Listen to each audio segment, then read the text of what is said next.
Ela é médica pediatra, ela atua em Palmas, no Tocantins. Já trabalhou aqui muito tempo, né? Atendeu aqui muito tempo, né, doutora? Ela é, 10 anos. ela é especialista em neuropsiquiatria infantil e adolescência. Ela atua na área de comportamento e desenvolvimento infantil.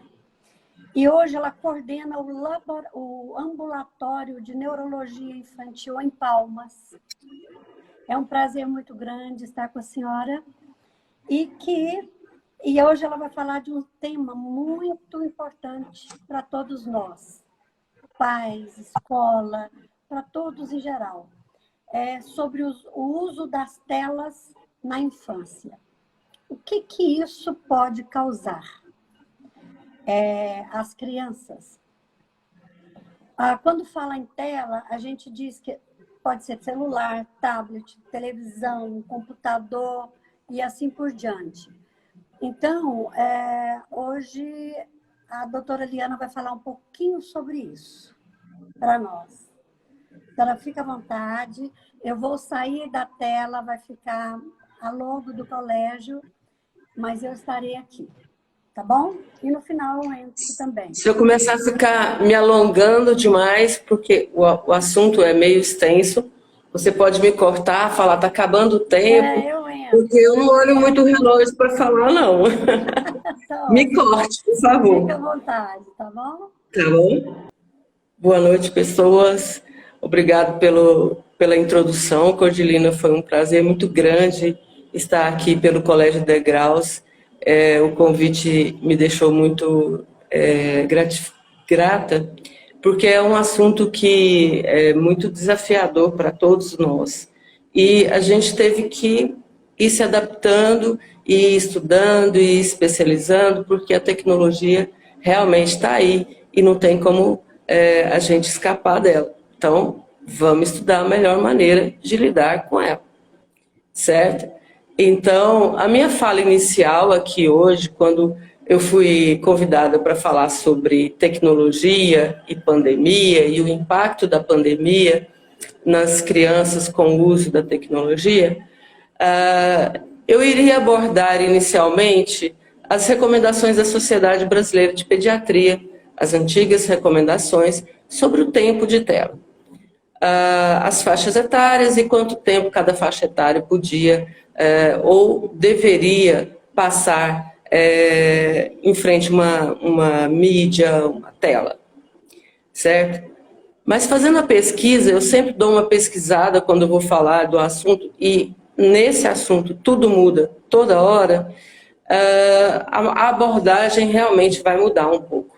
Que agora, essa última pesquisa, os últimos artigos, as últimas atualizações, na verdade, o tempo já não é o divisor de águas aqui, o tempo que se passa na tela.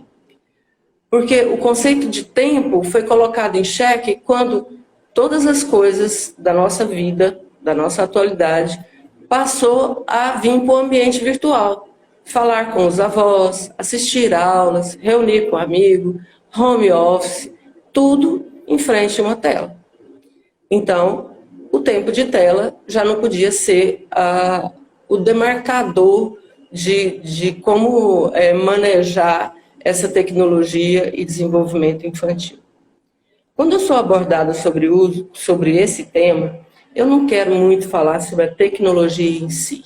Eu falo isso quando eu sou abordada por uma família dentro do consultório. Eu quero mais saber como é que essa família está enfrentando esses tempos tão difíceis. Como que está conciliando a rotina com a pandemia, com o isolamento. Quais são os valores que elas querem agregar, quais as suas necessidades e como o uso da mídia pode ajudar ou atrapalhar nesse processo. E principalmente como eu posso ajudar essa família a enfrentar esse desafio, porque na verdade é um desafio lidar com isso. A sociedade brasileira, ela atualizou essas recomendações em maio de 2020, tem só um ano isso, certo? Reconhecendo a importância das telas neste momento. Por isso mesmo é importante ressaltar aqui que eu não vou ficar apontando todos os prejuízos que o uso da tecnologia pode ter no desenvolvimento infantil. E pode ter, e nós vamos falar dele. Mas nesse primeiro momento, é verdade que a pandemia bagunçou as rotinas em todos os ambientes, todos. De mercado de trabalho, domiciliar, escolar, todos os aspectos das nossas vidas, certo? Para as famílias com crianças pequenas em idade escolar, crianças e adolescentes, bagunçou um pouquinho mais. Porque o peso no ombro dessas famílias começa a ficar um pouco alto demais. Porque além de acompanhar todo um processo de aprendizado junto com a criança, tem que ficar olhando e supervisionando e vendo conteúdo, o que pode, o que não pode, e tem que trabalhar, e tem que cuidar da casa, e tem que lidar com os irmãos, nem sempre é um filho só. Então, assim, os pais estão, todo mundo, né, mas principalmente os pais com crianças pequenas estão sobrecarregados. O esforço, na verdade, eu acompanho algumas famílias, é realmente desumano. Então, nessa hora, o profissional que está acompanhando essa família não pode ser inflexível. Não pode isso, não pode aquilo, não pode aquilo outro. A gente tem que estudar uma maneira de flexibilizar e olhar o melhor para a criança. Tá? As soluções, focar nas soluções. E elas podem ser bem mais simples do que parecem. Bem mais simples do que parecem. Basta a gente tentar sempre retomar a nossa humanidade, certo? Esquecer, não ficar... Eu sei que hoje em dia está muito difícil isso, mas não ficar tão dependente no OK Google, Alexia, entendeu? Vamos tentar retomar na nossa convivência familiar pelo menos um momento de convivência sem ter tanta tecnologia, sem tanta inteligência artificial. Só um minuto, gente. Ela pode ajudar, a tecnologia ela pode ajudar as crianças a enfrentar esse período de confinamento e isolamento social, oferecendo as oportunidades da criança se relacionar. Os relacionamentos, a convivência social são críticos para o desenvolvimento saudável da criança. Eu sempre falo que não existe uma estimulação melhor para uma criança do que outra criança.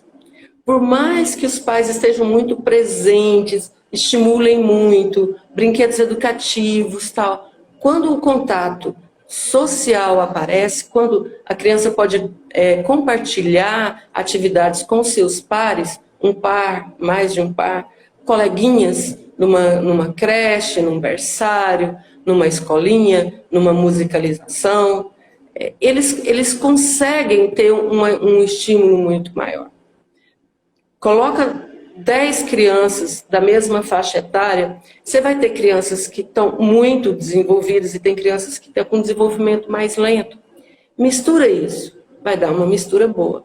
Como nós não temos nada presencial no momento, pelo menos até agora, então a tela é um momento da criança ver outra criança, conversar com outra criança, compartilhar com outra criança, certo? Então, a tecnologia pode, sim, deve ajudar as crianças a se conectarem, a se socializarem com seus familiares que estão longe, a colaborarem com os amigos, a brincarem com seus pares, a compartilharem suas histórias. Que legal contar a história de tudo que aconteceu com o cachorrinho, comentar o desenho que mais gosta, e isso é o joguinho que mais gosta. Esse compartilhamento é um uso saudável da tecnologia. O que cabe a nós, adultos, é primar pela qualidade do conteúdo que essas crianças estão sendo expostas na tela, certo? E isso também pode ser visto como uma oportunidade de conexão e nutrição de vínculos. Criar um vínculo saudável é muito importante nesse momento.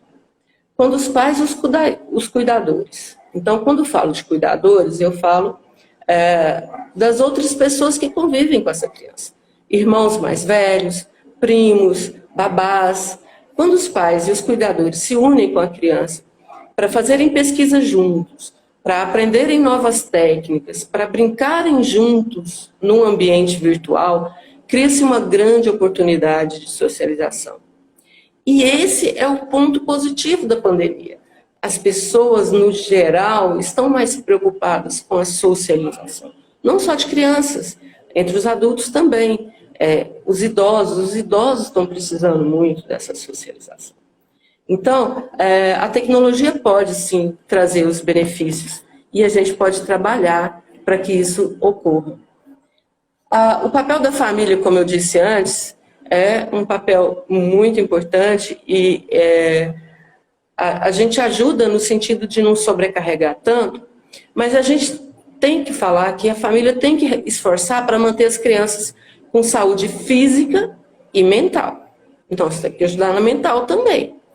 E perguntar, em vez de perguntar quanto tempo seu filho está passando numa tela, quanto tempo seu filho está passando desconectado. Porque as atividades fora da tela é que vão nos ajudar a ter uma relação com a mídia, com a internet mais saudável. Então, nós temos que pensar na qualidade de sono dessa criança. O sono noturno, principalmente, tem que ser um sono reparador. Não importa muito se eu vou dormir cedo, 9 horas, 10 horas da noite, acordo 7 horas da manhã, mas se o sono meu é agitado, se eu acordo várias vezes à noite, se eu não tenho um sono regular, no outro dia não vai render, a atenção não vai ficar boa, essa criança vai ficar mais irritada, vai ficar mais agitada também, tá? As refeições têm que ser atividades fora de tela. O relacionamento afetivo e familiar tem que criar oportunidades para ter esse relacionamento afetivo e familiar. E isso agora está muito importante na pandemia. As pessoas estão mais preocupadas com isso. Então vai muito além dos eletrônicos, dos dispositivos, vai muito além da tela, certo? Considerando que a criança precisa de pelo menos 9 horas de sono, nós estamos falando aqui da criança pequena, né, nesse sono reparador, e ficar longe das telas para tomar banho, para comer, para fazer as refeições, para fazer as outras atividades. Então ela teria que passar mais ou menos a metade do dia desconectada. Então aqui o tempo já não é um fator tão importante. O tempo que passa fora é mais importante nesse caso. Certo? Então é muito importante criar regras e limites em casa, assim, tipo, hora da refeição não tem mídia, hora de tomar banho não tem mídia, nem aquela longe ali passando um desenhozinho, né? É importante que esses horários, sono, refeições, convívio familiar, seja fora das mídias.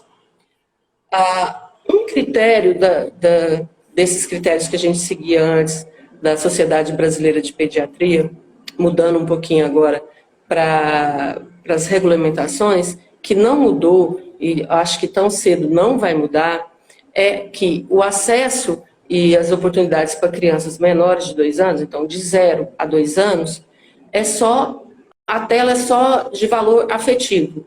É uma videochamada, parentes longe, falar com a vovó, falar com o vovô, falar com o tio, falar com o irmão. Isso é importante, é bom para o bebê, né, de 0 a 2 anos. Fora isso, é importante que se preserve essa faixa etária, e eu vou tentar falar, sem estar muito técnica, sobre essa faixa etária e por que essas crianças deveriam ficar longe das tecnologias, certo? A gente tem que ter um cuidado maior com essa faixa etária. Todas as faixas etárias são importantes para o desenvolvimento infantil, mas essa particularmente, abaixo de 2 anos, é importante para as muitas formações. O primeiro item é que sentar, deitar em frente a uma tela, muitas vezes significa consumir um conteúdo passivamente.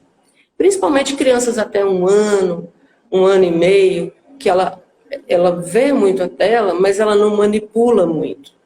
Via de regra, ela não manipula muito. Claro que tem aquelas crianças que já sabem manipular, mas, assim, via de regra, elas assistem mais do que interagem com a tela. Nesse consumindo passivamente conteúdos, qualquer conteúdo, a gente está perdendo oportunidades valiosas de praticar outras habilidades importantes e enriquecedoras para o desenvolvimento cognitivo e motor da criança. Vindas da interação presencial, do contato com a natureza real, com os objetos físicos, fazendo sinapses necessárias para o desenvolvimento da criança. Certo? Corremos o risco, se a gente deixa a criança na tela, de perder as janelas, essas janelas para os marcos do desenvolvimento. O que seria um marco de desenvolvimento? A criança, e isso é muito cristalizado, isso não muda, tem o tempo certo de firmar o pescoço. O bebê nasce, daí 15 dias, 1 mês, 2 meses, já está com o pescoço firminho, 6 a 7 meses já está firmando o tronco e sentando, até 12 meses já está firmando as perninhas e caminhando, e o desenvolvimento da fala vem junto, certo? Então, a gente perde essas janelas. Se a criança está na tela, ela não tem muito interesse no restante do ambiente, porque a tela é chamativa, porque a tela é brilhante, porque a tela é divertida. Então, eu não preciso interagir com ninguém, eu não preciso falar, não tenho interesse em falar, não tenho interesse em andar, não tenho interesse de pegar o brinquedo, certo? O segundo ponto é que as telas estimulam um neurotransmissor, que é tipo um hormônio, chamado dopamina, que vai direto no centro de recompensa cerebral, no corpo, que pode causar uma dependência. Dependência, tipo a dependência química, ou levar às dificuldades para dormir, nós já falamos do sono, certo? A levar a transtorno de comportamento. E são vários os transtornos de comportamento que as crianças estão sujeitas no uso excessivo de eletrônicos. Nos casos mais extremos, é lógico. Embora, mesmo antes da pandemia, já vinha aumentando muito esses transtornos. Mas agora, com a pandemia, vocês devem imaginar que não está fácil para os pais, para as famílias lidarem com a quantidade de transtornos que a gente ainda tem. Mas o foco aqui realmente ainda não são os prejuízos, certo? Mas esse cuidado que a gente tem que ter com essa faixa etária por conta do desenvolvimento cerebral. De 0 a 2 anos, a gente pode perder muitas janelas que depois são muito difíceis de ser recuperadas, por mais neuroplasticidade que tenha um cérebro infantil. Seguindo em frente, agora sim a gente vai começar a citar alguns prejuízos, e é muito importante a gente fazer um comparativo. A Unicef publicou um artigo que foca como repensar o tempo de tela nos tempos de pandemia. O que importa mesmo é tentar a gente chegar no equilíbrio, aquele equilíbrio que eu falei no começo. Como usar essa tecnologia ao nosso favor? Por que a gente tem que usar? Por que a gente tem que mudar o que está sendo feito agora? Justamente porque os prejuízos existem e, às vezes, com a tribulação do dia a dia, às vezes os pais deixam passar algumas coisas que estão acontecendo com seus filhos, e isso é muito importante. Quando eles vão acordar, já se passou algum tempo que está naquela roda viva. Então, esse artigo é muito importante no sentido de os pais, professores, cuidadores, refletirem no que pode acontecer de errado, certo? Tem um estudo que chama TIC Kids Online. Tem todo ano. É uma pesquisa que é feita, esse é brasileiro, é Online Brasil, que é feito com crianças e adolescentes entre 9, nós nem falamos das crianças pequenas, entre 9 e 17 anos. Eu peguei de propósito um artigo de 2018, tá? Um ano antes da pandemia, certo? Para a gente calcular a proporção para agora. 86% das crianças e adolescentes nessa faixa etária estavam conectados, o que corresponde a 24 milhões e 300 mil usuários de internet. Cerca de 20% dos participantes desse levantamento relataram contato com conteúdos sensíveis, entre aspas, ou seja, imprudentes sobre alimentação, sobre som. 16% sobre formas como se machucar a si mesmo. 14% com fontes que informam sobre modos como cometer suicídio. 11% com relatos sobre experiência com o uso de drogas. Cerca de 26% foram tratados de forma ofensiva na internet. Discriminação, cyberbullying. 16% relataram acesso a imagens e vídeos de conteúdo sexual. Outros 25% assumiram não conseguir controlar o tempo de uso, mesmo tentando passar menos tempo na internet. 2018. Você imagina agora, final de 2019 para 2021, qual é essa proporção? E é nisso que nós temos que focar para melhorar o nosso uso, certo? Porque isso é uma realidade. E os pais, educadores, escola, têm que enfrentar essa realidade. E como melhor abordar essa realidade? E como mudar essa realidade? Só um minuto, gente. Então, qual é a palavra-chave em vez de tempo de tela? Supervisão. Eu sei que é muito difícil, a gente mesmo às vezes não se controla no uso irracional, a gente fica envolvido com o trabalho, sempre com aquela ideia, não, mas eu trabalho em home office, eu tenho que estar ligado. Então, ver como a estratégia de estar ligado no horário de trabalho, longe das crianças. Eu moro num apartamento de 60 metros quadrados, não tem como, mas existem estratégias para lidar com isso. E é aí que entra a maioria dos profissionais de saúde que lidam com o desenvolvimento infantil. Ajudar a família a criar essas estratégias. Um outro artigo, esse artigo é bastante preocupante, ele foi publicado em outubro de 2020, onde fala sobre estudos de QI, que é o coeficiente de inteligência. Esse estudo não é brasileiro, então é a nível mundial. Ele está sendo feito desde 1982, certo? Onde cada geração vai comprovando que cada geração o QI é mais alto, e as pessoas estão ficando mais inteligentes. Até chegar a pandemia, e pum, um pouquinho antes da pandemia e na pandemia. Então, nos últimos estudos, essa geração que nós estamos vivenciando agora, é a primeira geração que o QI vai ser menor que dos pais. E isso é bastante impactante. Porque a maioria dos pais, via de regra, claro que não é todo mundo, mas via de regra, chega para nós, profissionais de saúde, e fala assim, doutora, o meu filho é muito inteligente, muito inteligente. Ele pega um celular, sabe mexer tudo, sabe tudo. E isso não fala muito sobre inteligência. É mais sobre apertar botão, atender os comandos, fazer coisas repetitivas. Não ensina muito estratégia.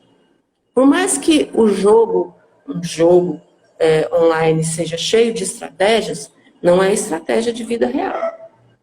Então, aí entra o comprometimento de empresas e comprometimento do próprio Estado em colocar para as crianças um conteúdo mais ético, um conteúdo mais saudável, um conteúdo onde que ela vai criar estratégias para a vida real, né?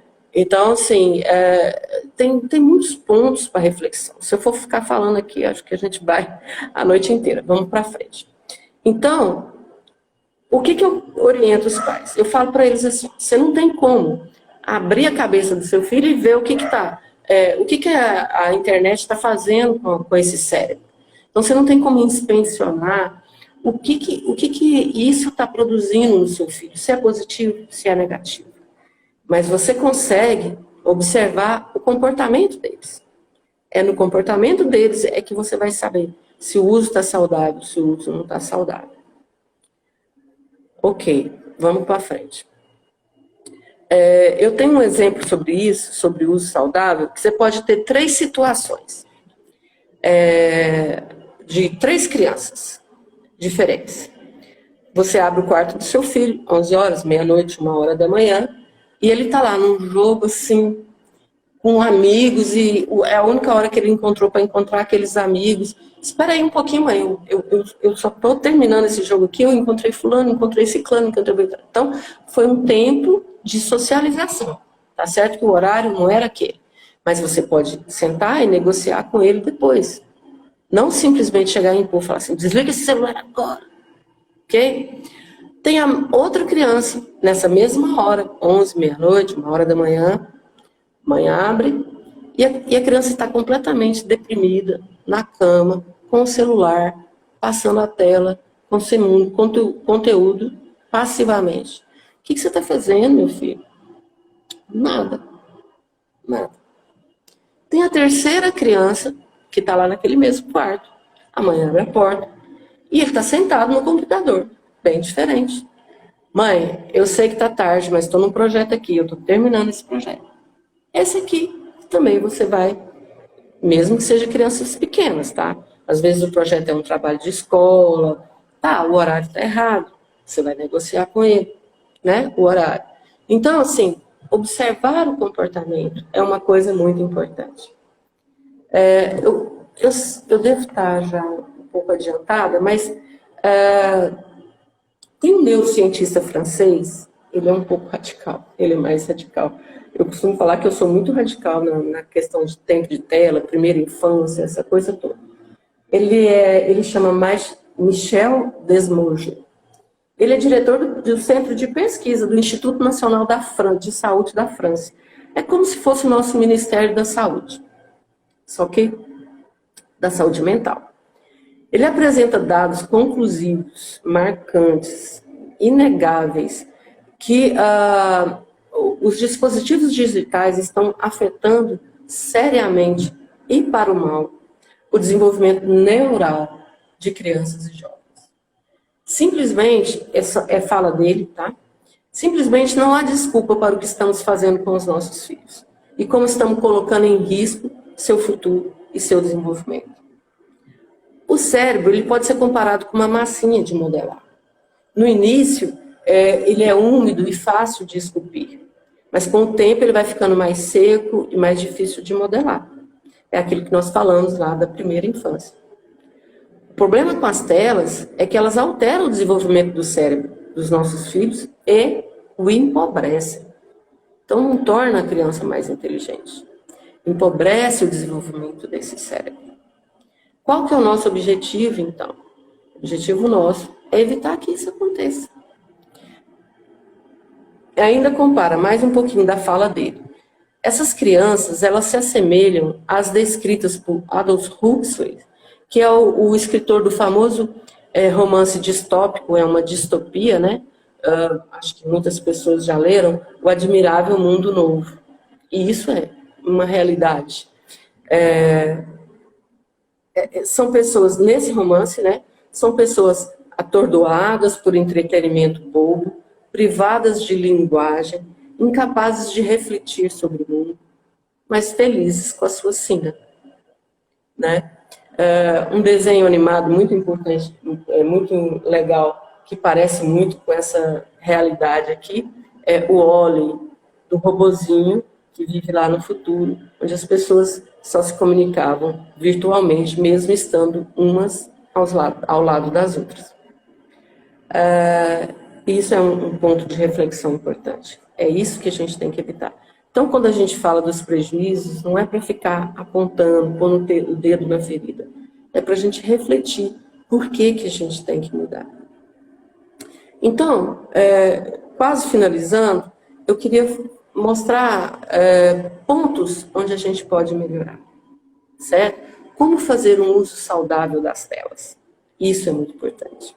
É isso que a maioria de nós devemos trabalhar, certo? Quando eu falo nós, pais, cuidadores, escolas, associações, Estado, empresas, todo mundo trabalhando nesse melhor desenvolvimento e uso de tecnologia a favor da criança.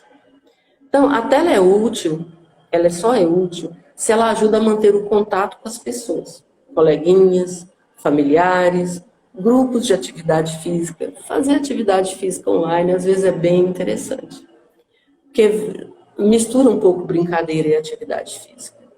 Conteúdo mais calmo é mais positivo. 2 semanas com a criança com conteúdo mais calmo na mídia, ela fica mais calma.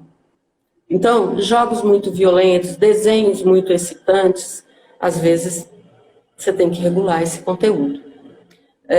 Evitar a passividade, o tal de ficar só rodando a tela, né? Estimular audiolivros. Tem audiolivros para todas as idades. O áudio faz a pessoa, a criança, no caso, né, prestar mais atenção, ela usa mais a sério. Peça para ela te contar a história depois, certo? Ou do audiolivro, ou do episódio que ela acabou de ver. Que seja um desenho do Bob Esponja, do Mickey, mas faz ela te contar como ela percebeu aquele desenho.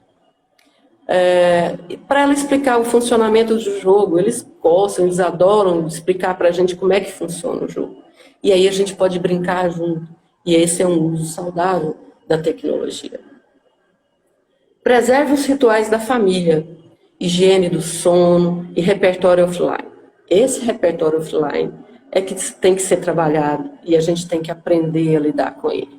Muitas crianças ficam irritadas longe das telas, porque elas têm pouco repertório offline. É tipo isso, o que eu vou fazer? Né? 4, observe as emoções das crianças. A tela está fazendo mal, mesmo que seja para atividades escolares, quando não permite intervalos, as crianças ficam mais irritadas e ansiosas. É aquele exemplo que eu falei do comportamento da criança que estava na madrugada lá no quarto, usando tecnologia, certo? Então, observar o comportamento. Se é aquela criança que usa, nossa, está usando muita tela mesmo, será que está fazendo mal? Mas ela senta para comer, conversa com vocês, interage. O coleguinha chega, o vizinho chega, larga a tela para ir brincar com brinquedos, né? Ela está bem, essa criança está bem, certo?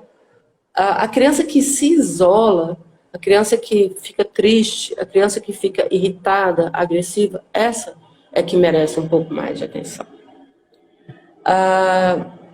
5º, o diálogo sempre. Explicar, no entendimento de cada faixa etária, por que eles estão sendo impedidos de usar os dispositivos. Não simplesmente chegar e falar, pronto, não tem mais, acabou. Por quê? Né? De uma maneira que ele possa entender. E, principalmente, de uma maneira que ele não possa questionar. Certo? Porque eu costumo falar para os pais que se começar o debate e a criança questionar muito por quê, os pais acabam perdendo.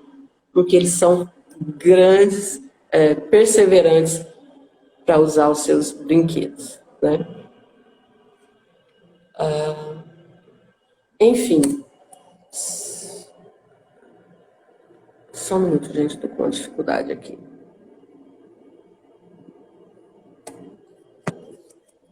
É ilusório a gente pensar, na ideia de perfeição. Todos nós erramos. E os nossos filhos não serão aquele exemplo perfeito diante do computador. E nós não poderemos impedir, porque estamos fora das nossas rotinas, estamos sobrecarregados em todos os sentidos. Conciliar casa, comida, home office, criação, tarefa escolar, porque assim, a gente nunca mais foi para a escola.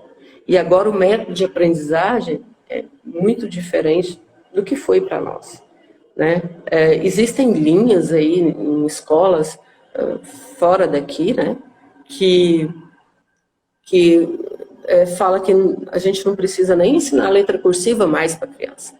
porque vai chegar no momento que ela vai precisar só digitar, ela não vai precisar escrever, certo? Mas eles esquecem que escrever faz a parte motora, faz o trabalho cerebral, mesmo que ele não vai usar aquela escrita, mas ele vai usar aquela coordenação, e aquilo ali é necessário, né? Bom, mas são linhas que não cabem aqui. Então, precisamos entender que nós vamos errar, nós vamos aprender e vamos tentar consertar. Esse é o grande lance. E é aí que a gente entra com todo o nosso arsenal de informações, porque não tem jeito. A pandemia fez um impacto tão grande nas nossas vidas e da agora é só para frente. Então, como a gente está numa fase de transição em todos os sentidos, então o ambiente de trabalho vai mudar, a assistência remota vai ser cada vez mais frequente, mesmo que essa pandemia amenize.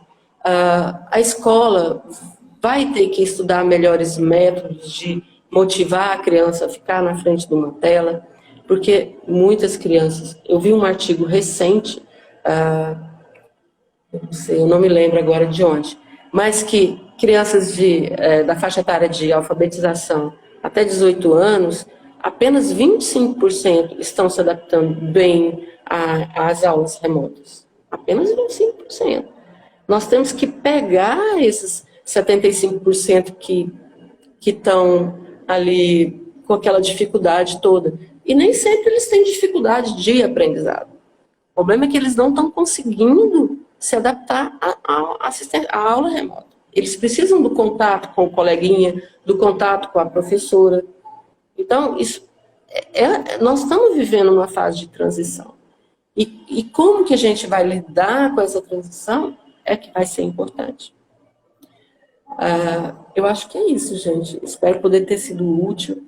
E se tiver tempo, ou se alguém quiser fazer alguma pergunta, a escola vai ter meu e-mail, vai ser fácil se comunicar se for preciso. Espero que todos tenham gostado. Boa noite. Maravilhoso. Maravilhoso, Liana. Eu tentei resumir o mais possível. Fantástico, eu vendo assim os comentários aí, mas fantástico. Com certeza nós entraremos em contato com você. As palestras todas estão sendo gravadas e serão... É verdade. Eu tenho uma dificuldadezinha com tela, então assim... Não, imagina. Eu também eu não sou nenhuma palestrante, não, mas eu trabalho muito só com essa área. Então, para mim, realmente dá para eu falar, mas falar para você que eu lido bem com a tela, não. Não. Nós queremos o seu conhecimento, sabe? Eu acho que as outras coisas se complementam, vão complementando.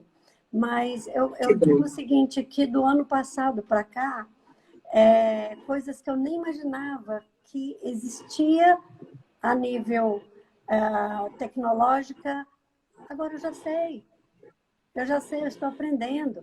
Eu estou com a Bia, eu estou aqui com a Rafa. E ela a inteligência artificial marca o salão para você, mulher.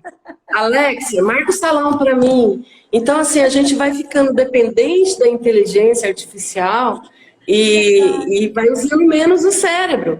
Então, muita coisa do que eu falei aqui vale para nós também, entendeu? Só que na criança, o cérebro ainda está em desenvolvimento. O nosso não. Está em formação. E eu entendo muito, porque eu trabalhei muitos anos com criança com dificuldade de aprendizagem, né? E quando você falou da área motora dela, tanto trabalhar o lado direito, a mão direita, quanto a esquerda, o que acontece com o cérebro dessa criança que sabe trabalhar com os dois lados, isso é fantástico, né? Então, só quem trabalha com desenvolvimento infantil sabe o tanto que isso é fantástico. E o tanto que a gente pode ainda melhorar mais, usando a tecnologia a nosso favor. Então, a gente tem que evitar aqueles conteúdos, supervisionar bem, para ter um desenvolvimento cerebral saudável. né? Preservar as faixas etárias. Que bom. Nós te agradecemos muito. Os comentários foram excelentes. Parabéns, tá? E eu acredito... Às vezes eu falo um pouco rápido demais. Você pode dar abertura assim, para as pessoas, se alguém ficar com alguma dúvida do que eu falei, talvez me mandar um e-mail ou alguma coisa assim, eu estou disponível para responder. Te agradecemos. Se eu puder muito. ajudar, claro, né? Te agradecemos muito, Liana. E que, se Deus quiser, estaremos juntas novamente. Uma próxima oportunidade. Muito obrigada. Boa noite a todos. Tá? Obrigada novamente pelo convite. Obrigada. Okay? Foi de tchau, grande tchau. ajuda. Muito obrigada. Tchau.